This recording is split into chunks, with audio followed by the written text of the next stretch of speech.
Hello again, welcome back to my podcast. And if this is your first time listening, thanks for joining. This is Love Gist with Toyin Lawal.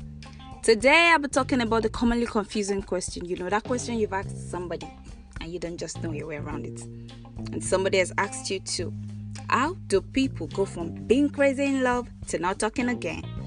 Have you been in this situation or I've seen people in it? And have you ever wondered what could have gone wrong? I know I've wondered. Here's the thing. I think people don't just fall out of love at the point when it is noticed. I think it's caused by a resentment that had been a long time coming. And it's been consciously or unconsciously piling up. From when you forgot a crucial date that was important to the relationship, or when she forgot to say thank you and she overlooked it for that small but important thing that he did for her. And that time he made her do what was very inconvenient and didn't acknowledge her efforts. As in, better thing now. So when a friend interfered in their affairs because she let her, to that time when his brother disrespected her and he didn't defend or correct him, and so on and so on and so forth. Then they both are not taking note of when they were at fault, and then day comes, the person just decides and says, okay, it has become unbearable for me. And that's the point of notification.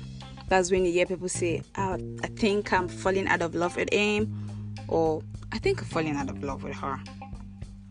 Now that we've kind of identified the problem, can we delve into solving this familiar problem that has dealt and is still dealing, in fact, with most relationships nowadays?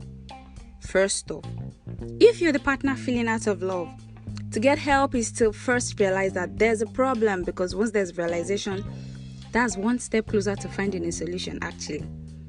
As it is with many problematic relationships, it's difficult for most people, for most couples to come to the self-realization that they might be the one who is actually lacking in their own part in the relationship.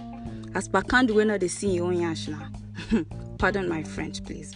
But once there's a discovery, voila, that's the start of a breakthrough.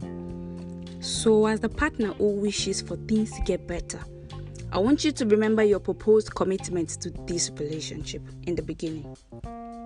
That's the willingness to give your time, yourself to this person, and this should lead you to a place of realization when you feel the need to put things back to where they were.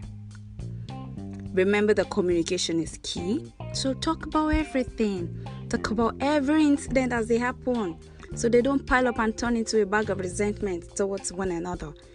Whether in a relationship or a courtship, a marriage, or even a friendship. Someone once said to me, you can't just give up on someone because the situation is not ideal.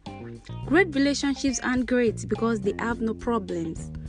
They are great because both persons care enough about the other person to find a way to make it work. So make your relationship work. Once you notice these symptoms, go back to the drawing board and swing into action. Be intentional and forgive. You need to forgive.